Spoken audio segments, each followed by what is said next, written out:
What is going on, Internet? This is JD coming at you another video from Redskins Rant. Hail to the Redskins. Before we get started, please like, share, and subscribe on this channel and this video. Man, a lot to talk about this last week. First, I'll start with last Saturday. Let's go in chronological order here. Last Saturday, we got announced that Bruce Allen was going to be moved away from the actual front office part of the business and redirected and reassigned to something else within the Redskins organization.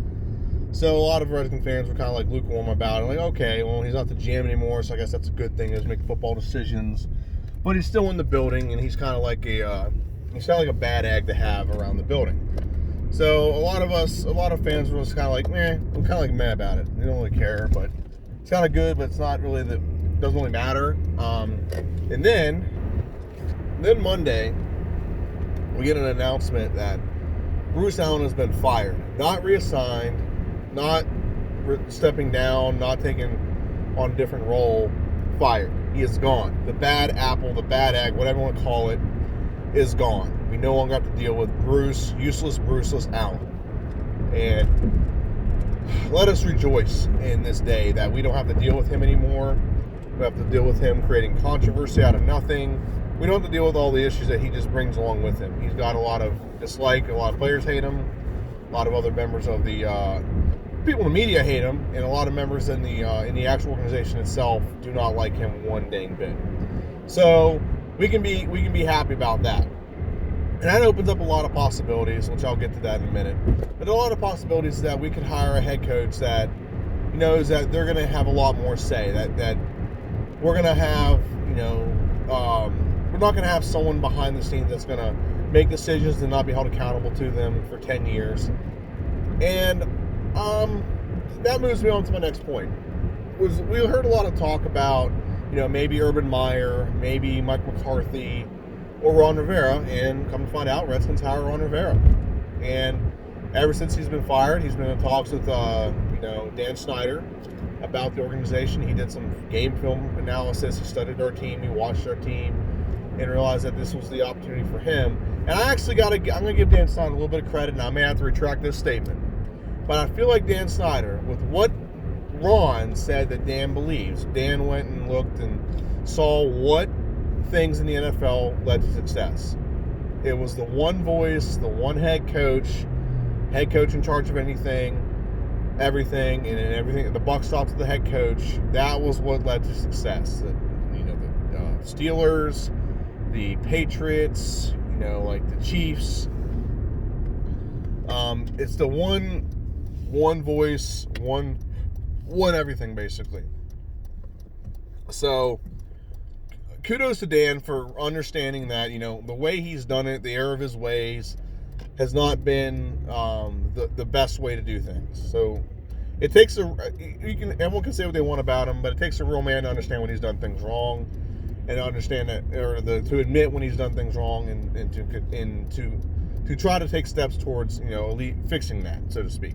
Okay, and I'm going to give Dan Snyder that credit. Now he can in 2 weeks, in 2 months, he can completely do something that completely wipes that away, and we're back to calling him an idiot again. So it may be, but I got to give him credit, because this is not coming from Dan saying this. This is what Dan said to Ron. So now talk about Ron Rivera. I like Ron Rivera. He employs discipline. He employs like a single message mentality, not multiple voices. He wants guys to be held accountable, but he also doesn't want to put the blame on players when we don't win. He wants to put the blame on himself. He's creating a system where players are free to play, but they got to play within the system so they're successful. I like that. He doesn't want anything. He doesn't want anything to do with the front office. I mean, he might pick a GM and then that's it, but he doesn't want to be coach/GM. He just wants to worry about football. We are switching to a 4-3, which is why he made the decision to bring in Jack Del Rio as defensive coordinator. I like that. A lot of what he said in his press conference. Now, I'm taking a lot of this to heart, and this has a lot to do with like draft talk. So I'm talking about draft for 5 seconds here. The draft is coming up, and Chase Young is officially, submitted for the draft, or said he's entering the draft. Redskins are now switching to a 4-3, which gives us a lot of opportunity with our players we have. I mean, I think it actually helps a handful of players. It helps Sweat because he can play the defensive end spot rather than outside linebacker. It helps Jonathan Allen maybe. Maybe Jonathan Allen does better at the stand-up outside linebacker spot. So Kerrigan, maybe with his aging years, he can't run the typical outside linebacker position. So maybe they want to do that to give him an opportunity to play defensive end because he's still strong. He's still a good player. Still good enough, I should say. So there's a lot of things that come with that. There is some questions I have about that because if you're going to go 4-3, that means you got to have a better secondary. So I'm curious what the Redskins are going to do about that. I'll get to that a little bit later in the video. But we're switching to a 4-3, and I think it's going to be good, especially for the front seven. If we go 4-3, Cole Holcomb, we really don't need a backup. We don't need to get another linebacker for Cole Holcomb because him and Reuben Foster are linebackers right now that are on the books. Bostic's probably not going to play, but I like Cole Holcomb. We drafted him. He's one of our own. Keep him. He's been playing great for us. Good rookie season, so on and so forth. So I like Cole Holcomb. Outside linebackers, you can play Sweat. You can play Ryan Anderson's actually coming along. You can play Jonathan Allen outside linebacker. You can play Kerrigan. It gives us a lot of opportunities, really. So, but I like that. And I like Jack Del Rio. Jack Del Rio has put some really good defense on the field in the NFL. Not a good head coach. I don't think he's had his moments, but he hasn't consistently had those moments. Another thing about Ron is in my opinion, this is strictly my opinion, I don't hold Cam Newton in the high esteem as a good quarterback. I mean, he's had a year where he was good. He's had years where he's been okay. But I don't think Cam Newton's a great quarterback. I think he's a unique quarterback. I think he has a unique set of skills that for 1 year they were able to kind of ride through the playoffs, but they also rode a very, very solid defense. And I don't think Cam Newton is a great quarterback. I mean, if you look at his completion percentage for his career, it's 59%, which it's not the worst you could do, but it's also not very good. It's not nothing. You're not going to sit there and say an elite quarterback. A quarterback's elite, and their average is 59%. That means they had some years where they're like 51 or 54 or 55. And then his best year was 67, and his second best year is I think 61.9.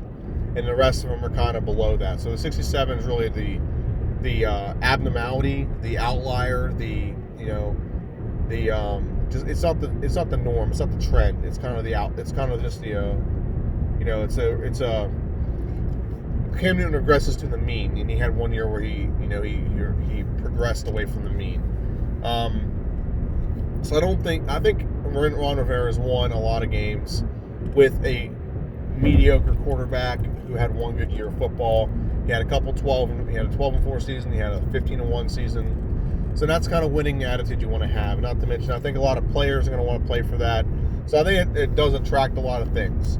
We have a lot of questions we got to do about personnel, and Ron Rivera could actually alleviate a lot of those problems. Trent Williams apparently, we fired our trainer as well. With the trainer gone and Bruce Allen gone, which I guess those were his two big issues he had. Now we have a situation where we might be able to keep Trent Williams. I don't want to, if I'm being honest. I still want to trade the guy. I want to trade him and get something back for him and just move on. Let's just start fresh. I mean, I know he might want to just retire a Redskin. Maybe that's what he really wants to do. But I still say we trade him. I saw a question on. I watched it. I don't listen to Junkies. I watch them on YouTube. They have some about 8-minute segments they do about the Redskins that they post. And I was listening to one, and they said, "What is considered a success? What would you consider from Ron Rivera success?" Well, they were saying, when it goes to playoff 1 out the next 3 years, and they said if he doesn't do that, he should be fired. And I'm like, well, if he's going, and one guy called in, was like, if he goes 8-8 the first year and he's 9-7 the next 2 years, that's not bad. I mean, we need to stop lowering our standards to losers' standards. Let's raise our standards a little bit. I think next year he needs to be in the playoffs. Minimum 8-8. That needs to be the minimum. I'm not saying you need to be firing him after 1 year. Don't go that route. Okay, the Washington Redskins at the end of the year this year were very competitive. Last year we were competitive, and before the entire fire sale of injuries happened, the year before that we were competitive. So we have a team that has players that know how to compete. I just think putting the right situation. If our defense was decent this year, and pisses me off all year long, that this guy, this MFer, sat in his job and was never fired. Greg Manusky is a god-awful defensive coordinator. God effing awful. I'm sorry, but he is bad. This is probably why Ron Rivera, who is a defensive-minded guy, looked at our defense as like, well, this defense crushed me, stopped with the best running back in the league with the most all-purpose yards, Christian McCaffrey, this year, crushed me, got me fired with this defense and this crappy defensive coordinators running them. If they had me and like my buddy Jack running this, we could probably be top 5. And this is exactly why I made a big deal whenever Rex Ryan, who is a defensive-minded person, who looks at a defense, looks at personnel, and sees the potential that it can be. Whenever he rated us a top 5 defense last year, I took that to heart because you got to look at people who understand defense and understand personnel and what they can do with that personnel. Manusky was the most I call it basic bitch offense, or basic bitch defense. The most basic defenses ever ran were by the offense, by the Redskins this year. We played the Giants, and Daniel Jones, who is a rookie, never got pressure on him.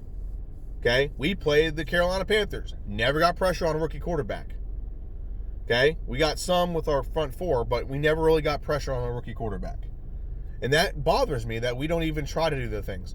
We had quarterbacks we played that were not very mobile, and we never tried to put pressure on them. Never. We had a couple games this year that if our defense was just a little bit better, we'd have won. First game of the year, Eagles. We'd have won that game. Straight up, plain and simple. The Bears, we'd have won that game. The Giants, the second time, we'd have won that game. The Eagles, the second time, we could have won that game. Very simple. There's a couple other games in there. 49ers, the weather had a big issue on that game. But there's other games we could have won if our defense was just somewhat decent. Now, granted, everyone's going to say that the offense sucks. The offense sucked for reasons. Okay, one, we didn't have our starting running back for most of this year. Darius Geis is a fantastic running back. As long as he can stay healthy, we're fine. That's obviously a question mark. Nice signal, buddy. If he can stay healthy, Darius Geis is our future running back. And we have Bryce Love, so we're set at the running back position. Quarterback, obviously, we played Haskins. We probably should have played him a little sooner, to be honest. But we played Haskins, so we were literally, tanking games just to play that kid, to get him playing time. And he actually, I think he panned out pretty well. At the end of the season, he actually started having an offense that was centered around his talents. We were throwing the ball more. He was in shotgun more, so on and so forth. And that's where he's successful. And I think that going forward, that's going to be what's going to happen with the offense. Receivers were injured. We never had tight ends all year. There's a lot of things that contributed to us not being good this year. The point I'm making in that is our defense. If our defense was a little bit better, we probably could have won 3 or 4 more games. Which, respectively, that's a 7-9 season if we just have a decent defense. There are other games where we got pecker smacked, and I get that. But if we just had a decent defense, we'd have been 6-10, 7-9, and when that's not a far drop off from the 7-9 we've been the last few years. Okay, so the remnants of the 7-9 stuff is still there. We have players on our team that are very talented. We have a young, talented squad, especially on the defensive line. The defensive line is loaded with young talent. Linebacking core is starting to get young. Offense is starting to get very young. That's why I say get rid of Trent and maybe get rid of. I don't want to get rid of Kerrigan. I say Kerrigan needs to take a better team deal. I think we have a lot of young talent, and that's what Ron sees, and that's the potential he sees in our team and our defense. So that's something I think that went into consideration when we chose the Washington Redskins. Now, like I said, hate Manusky. I don't understand why he was on the whole year. I thought he should have lost his job long before Jay Gruden did, because the offense was being productive and the defense was not. Plain and simple. Let's see, what else here? So we don't know who the offensive coordinator is. Could be Kevin O'Connell. It could be, there's a rumor that Norv Turner's son Ron Rivera wants to bring in Norv Turner's son to be the offensive coordinator. Bill Callahan's apparently gone. There's a bunch of different guys apparently gone. So Bill Callahan wanted out of his contract last year to go to Cincinnati. So, I mean, I'm not too... I am worried about it a little bit because Bill Callahan's a good coach. And I think he had a good relationship with Dwayne Haskins, and I think that relationship mixed with good offensive coordinating from Kevin O'Connell actually led to his growth and maturation. And I hate to have him regress. So that's the only thing I'm concerned about there. But I think Ron, he's done a good job of mentoring and growing with Cam Newton. I think Cam Newton's actually more of a head case than it leads on. I just think it leads to his leadership. I mean, look at the outfits he wears, and look at sometimes the way he acts weird in press conferences and immature. I think that's completely different than the type of character guy that Haskins is. We'll see. I mean, we never know. But now, I do want to talk about some other things. Okay, so the Redskins have a lot of opportunity on when it comes to spending money this offseason and getting things this offseason. So I'm going to talk about free agency and talk about the draft. I still say trade Trent Williams. Right now we have a first, a third, and then like fourth, fifth, and sixth, and seventh, whatever. And 2 7ths this year. If we trade Trent, let's say we trade Trent and just get a first and a second and a third. Let's just say that's what we get. Now we have 2 firsts. We have a second. We didn't have a second initially. Now we have a second, and we have a third. So let's assume we have that. Okay. Let's just assume that we have that array of talent. Okay, or those number of draft picks. Now, you could obviously go the route of not drafting anyone, and you can play Jaron Christian at left tackle for a year. You could obviously move Eric Flowers out there, and I'd say sign Eric Flowers to a long deal, give him a little bit more money, give him about a 3-year deal. He did great this year. I have no complaints about Eric Flowers. Initially, everyone was worried about the signing of Eric Flowers and how bad. And initially, we all thought he was going to be bad because in reports from training camp were stating that he wasn't doing too hot. But they were also playing at left tackle because we didn't have left tackle until we brought in Donald Penn. So that's probably why I wasn't doing too hot. But maybe he's got some new resurgence in his career. Maybe he's got another some hitch in his giddy up. He might be wanting to get back to playing the left tackle spot. So I don't know. That might be a possibility. But I say leave him left guard. If you're gonna try somebody, try Jaron Christian. You did spend a pick on, not waste a pick. You spent a pick on him. Maybe play him a year and see what happens, and then get a left tackle next year if you want to do that. That's a possibility. But I think you should get rid of Morgan Moses because everyone knows my opinion on Morgan Moses. I can't stand him. And then we should move him or Jaron Christian to the right tackle, and then we have a very young offensive line. If we drafted a left tackle this year, our left guard is Eric Flowers, who isn't that old. He's been in the league about 4 or 5 years now, so he's not too old. Then you have our center, Chase Roulier, who's still on his rookie deal. I think he might be coming up on his rookie deal, 1 year left. Then you have Sheriff. If you want to go that route and keep Sheriff, I say Pierce Bacher or Wes Martin, one of those two. I think draft one. I think start one of them and let him walk. Because if you let Brandon Sheriff walk, I think you get a 3rd round pick. We get a 3rd round pick if Brandon Sheriff walks as a compensatory pick because we lost the guy we drafted. I think he's good. Don't get me wrong. It's not a question of talent, but he has been injured a lot. He has been injured a lot, and I don't think Wes Martin or Pierce Bacher, whichever one played, really had any issues playing or whenever he was not in. Whenever he was out, they played. I thought they played great. I don't recall them giving up many sacks. I don't recall them giving up any, anything like that. When we played the Eagles, other than one play, I don't recall Haskins really having that many issues with protection. And same with the Giants game. So, there was one play in the Giants game he got hit, but whatever. So I don't know if Brandon Sheriff is worth the money of a franchise tag or if he's going to, I don't know. He just seems to not be very healthy all the time. He's good, don't get me wrong. He's worth that risk. It just really depends on what the Redskins value. Maybe Ron Rivera is like, you know what, you've been injured too much, and I'm not going to deal with the same things Jay Gruden dealt with, so moving on, I'll just go with these younger guys, and we'll go from there. I wouldn't be surprised if it did that. I wouldn't hate that, personally. And then you got both your tight ends, Jordan Reed and Vernon Davis, should both not be employed by the Washington Redskins this year. They should be done. Jordan Reed and Vernon Davis should be done. I lose to Jeremy Sprinkle and whoever the other tight end, Hessen or whatever his name is, 88. I don't remember his name. He's actually not bad. I don't dislike him. I think we need to at least draft one tight end this year. Or we can get one in free agency if we want to go that route. I simply said I was going to talk about free agency. That's true. So I'm going over the roster and I'm trying to remember who all we have. We obviously have our entire defensive line is solidified. We have Deron Payne. He's still on his rookie deal. Jonathan Allison on rookie deal. Ioannidis just got signed to an extension for a few years. We still have Ryan Anderson. He may be coming up close on that rookie deal. I think he's on his 4th year, maybe his last year of the rookie deal. Montez Sweat, Cole Holcomb, Jimmy Moreland. Collins.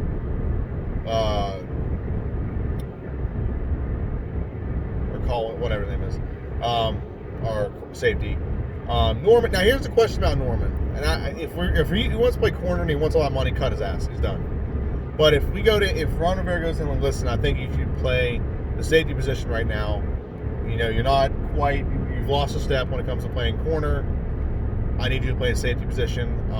We really can't get one in the draft that I think is good enough. But I know you're smart enough to play a position, and we're not going to pay you $15 million this year. But you know what? If you want to play for this team, you want to play for me 2 more years, we can negotiate and I'll get you $7 million next 2 years. This year, next year, and the first year will be guaranteed, and half the money next year will be guaranteed. If you play safety, that's the only thing I would say. Other than that, cut him. I mean, unless you think you can find one in the draft to replace him. That's the only thing I would say about Norman. He's not playing corner for the Washington Redskins ever again. He got burnt more than anyone. He's probably one of the biggest issues with the defense this year next to Minutsky. Bostic's a free agent, so don't worry about him. Kerrigan is a question mark. I think he's like $11 or $12 million this year. Now I don't want to trade him. I don't want to cut him. I mean, you're not gonna bring in guys that want to play for the Redskins whenever you take guys that played on injury, played through injury, so on and so forth, things like that, and then they decided that you decided to move on from someone like that. I mean, the Patriots do that stuff, and a lot of people don't go to the Patriots list, so you don't have a choice. So I think cutting a guy and just not giving him a chance to stay with the team with a team-friendly deal is just going to send the wrong message. Maybe it sends the right message. I don't know. Maybe it sends the message that if you're old and suck, you're not going to be on the team. But I don't think he sucks. He's finally actually body started breaking down this year. Have him sign a team-friendly deal. If he signs $5 million a year, we'll retain him for another 2 years, $5 million a year, so whatever. And maybe in the 4-3 he can get a little bit of rejuvenation because he's actually going to be in a down. He just has one job. He doesn't have to cover anyone. Doesn't have to worry about playing in pass coverage. He can literally just go after the quarterback and whatnot. And I'd like to see him get the sack record for the Washington Redskins. That's just me. So I'm not going to go over any other positions. But here's what I think we need in the draft. I'm still going to stand by this. I will stand by this until I'm blue in the face. We could go the route of Chase Young. I don't think it's not a bad option. Don't get me wrong. It's not a bad option. Chase Young is the most talented player in this draft. Okay? He is. But if we draft another player in the first round and put him on the defensive line, that's 4 straight first-rounders that we've spent on our defensive line. So either one of 2 things is going on. Either we're not drafting well, or we're not drafting the right personnel initially, or we're just drafting all good defensive linemen, and that's why the rest of our defense sucks. We need to fill other parts of the team.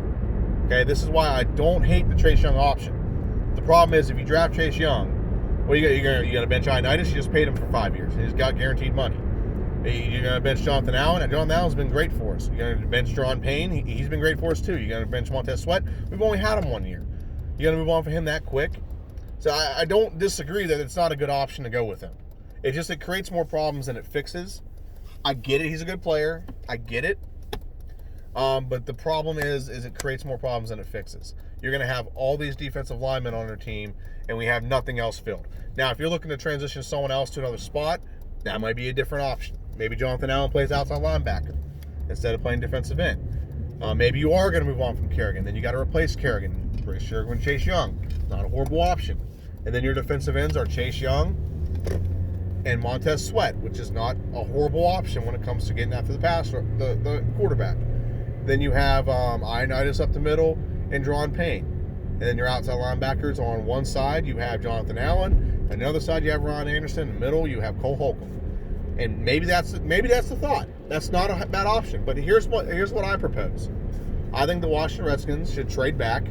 I think trade back about 3 or 4 picks, not too deep, not like back to like 15 or something, but trade back to like maybe like the 5th or 6th spot. If we trade back to 5th or 6th spot, I still think the offensive tackle from Georgia, Andrew Thomas, is still going to be available. He's the best offensive tackle in the draft. The second best offensive tackle, I think you can get a little bit later. So if we have to trade back to like 10 or 12, I think we can still get left tackle Tiriff. I think he's out of, I think he went to Iowa State. So I think we can get one of those two if we trade back. So we trade back just a few picks, maybe accumulate a second round pick or something. That'd be great. But if we trade back and get other stuff, draft left tackle, and that leaves us with another first round pick that we got from the Trent Williams trading. And with that pick, you need to get an elite tight end. If there's one, unless there's one that you think will be available in the second round. If not, you need to get a cornerback. The kid from Ohio is my preference. I can't think of his name. It's like Akodu or something like that. It's a weird name. I don't remember it off the top of my head. But I'd like to get him. Last year, I wanted to trade back into trade this year's first rounder and go get Greedy Williams because I thought we needed a cornerback, which we did. We ended up needing a quarterback, and Greedy Williams actually didn't have a bad rookie campaign. So, with the trade with Trent Williams, we draft a cornerback. So we'll have a starting left tackle, we'll have a starting cornerback, and then we have on defense we can have Quentin Dunbar, Jimmy Moreland, and Akodu, whatever name is. I don't know his name. Sorry. That'll be our starting corners. And then in the second round, we can deal with other issues. We have tight end we got to draft a young tight end, that can grow with our quarterback. Okay, there's plenty of young tight ends. There's a guy from Stanford that's pretty good. There's a couple of them, don't get me wrong. There's a bunch of options. So the cupboard's not bare when it comes to drafting tight ends in the draft. We just need one that's athletic as Jordan Reed, but less injury prone. And then we need to draft, in my opinion, I think we need to draft a free safety. One to pair with Collins, Landon Collins, and I think that's the best bet when it comes. That's the order in which I think we should draft. And everyone says receiver. Listen, we got all of our receivers right now, late rounds. First round receivers, wasted picks. There's so much receiving talent. You don't need to get a receiver in the first round. Harmon, McLaurin, Trey Quinn, Sims, both of them. We got them in later picks or undrafted. We don't need to be drafting a receiver super high. I like the receiving core we have. I actually don't think we need to add any receivers. We just need to make sure the ones we have stay healthy. If we go into next year, and we have Terry McLaurin, Harmon, Steven Sims, Cam Sims, Paul Richardson, which we could cut him if we wanted to, but we still owe him like $6 million and he's worth $8 million this year. There's no point cutting him personally. But if you want to cut him and save yourself some issues, that's fine. I understand the logic behind that. And then Trey Quinn. That's all of our receivers. If that's all of our receivers next year, I don't think we're going to have to draft too many receivers. I really don't. And then running backs, we're pretty set at running backs. So the first 4 picks, like I said, offensive tackle, cornerback, tight end, free safety. And then after that, you can fill spots. Get another inside linebacker. Our draft board is as good as it was last year. We drafted very well, got a lot of value late in the draft. You can draft to fill depth at the right tackle, the center position, even maybe a backup quarterback, whatever the case may be. Because I doubt Case Keenum's going to stay in Washington. Colt McCoy's not. He's retiring. So I doubt we're going to have, we're going to have a lot of quarterbacks, fighting to sign with the Redskins because they still have Alex Smith who might be coming back from injury. I don't know. And we also have Dwayne Haskins, and that's not even counting. I could fill this team right now. If I was allowed to be in charge of the Redskins, I could draft this team and have this team set for the next few years, because I would trade away players we don't need, get draft picks, and fill the team with young talent that would, over the next 2 or 3 years, would flourish. Just being honest. I think that's the best bet for the Washington Redskins right now. So, and then, like I said, you're going to have picks after that. You can pick up whatever you want after that. Another kicker, a punter, a field goal, or don't never draft a kicker or punter. That was a joke. A running back, if you want to get another running back. Our best running back we've had in the last 10 years is Alfred Morris, and we got him in like the 6th round. We don't need to be drafting running backs first round and things like that. Some teams do that. We drafted a one in the 2nd round a couple years ago. I think it was Matt Jones. He didn't pan out. Darius Geis, maybe. I don't know. Maybe Bryce Love gets healthy and he's more effective than Darius Geis. I don't know.